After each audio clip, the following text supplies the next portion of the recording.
I was able to help build this greenhouse through some of my classes here at Morningside and able to help get it running, and I'm now in charge. Greenhouse manager Jacob Jarabek is working to improve food security in Iowa, Nebraska, and South Dakota. The Morningside University graduate grew up on a farm and was recruited to play football and wrestle. Now he oversees his Sioux City alma mater's hydroponic, aeroponic, and aquaponic systems. When coupled with their outdoor garden and 76-acre farm plot, they've blazed a trail students can use as a template for future endeavors.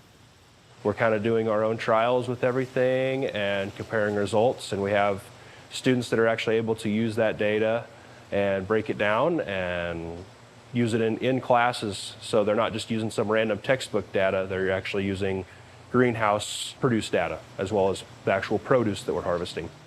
The school grows everything from landscape flowers and decorative plants for special events, like poinsettias for Christmas at Morningside, to multiple lettuce breeds, root vegetables, cucurbits, nightshades, and various ethnic and commodity crops.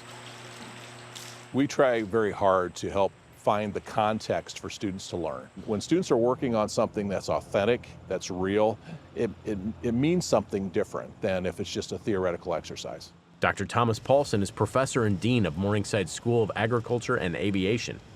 He's grown the agriculture program over the past decade, expanding facilities and acquiring land to help drive higher enrollment, which has turned heads. This growth has happened primarily because we have tremendous support from administration, from donors, and from alumni who believe in what we're trying to do.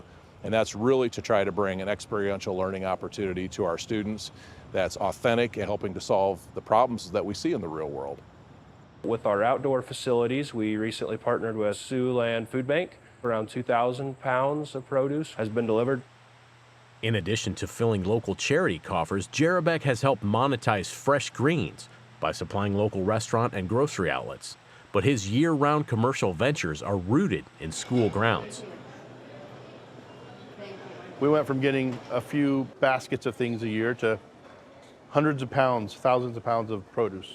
Morningside Dining Service General Manager Nick Gunn says he feeds 1,000 students per day across all meals and retail locations, averaging around 3,000 pounds of produce consumed every week. Since hiring on as executive chef in 2018, he's built up the greenhouse relationship to supply 20% of his needs while cutting costs and improving quality. When you go to wherever your local grocery store is, you buy a head of romaine lettuce. It's kind of a pale green with some white in it. When we get it from them, it's a dark green. It's got a much different texture, much more of a burst of a flavor when you bite into one of their tomatoes, a lot more juicier. The watermelons are the sweetest thing we had all year. Gunn says students flock to campus-grown food, easily identified through their branding. Once word reached the greater community, new markets emerged. Morningside provides more than 5,000 of Africans that are in Sioux City this ethnic produce. Originally from the Democratic Republic of the Congo, agribusiness professor Dr. Annie Kinwa Mazinga immigrated to the U.S. decades ago, working in Illinois and Wisconsin academia before joining Morningside in 2018. She says many Africans have arrived in the area due to the low cost of living, family atmosphere, and jobs at local packing plants, but something was lacking in their diets. Every time I tell my colleagues, my friends, my family, Africans here, I am in agriculture, the first thing they ask me, can you find a way to produce the ethnic produce that we are used to? Enter amaranth, not the bane of corn and soybean growers who know it as invasive pigweed, but another variety long bred for discerning palates outside the U.S. The first thing you think of it with amaranth is, well, gee, I would have never thought of that as being a food source or a staple for a community, but it certainly has been. It's been an eye-opener for us.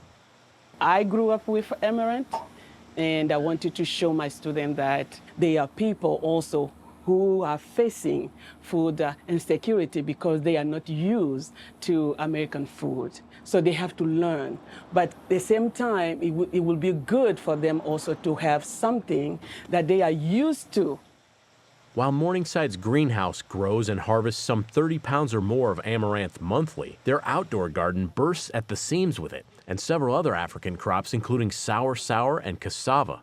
Thanks to key volunteers with agronomic experience in their home countries, some 700 pounds are produced per month outdoors in season. He said that when he comes here, it's good to see family, many people, and also it is bargaining. You know, you can get more than when you go to the store. Many customers come directly to Morningside. Remaining harvests are sold across town at grocer Amy International. The demand is huge, believe me. Whatever we have here is not even meeting the demand.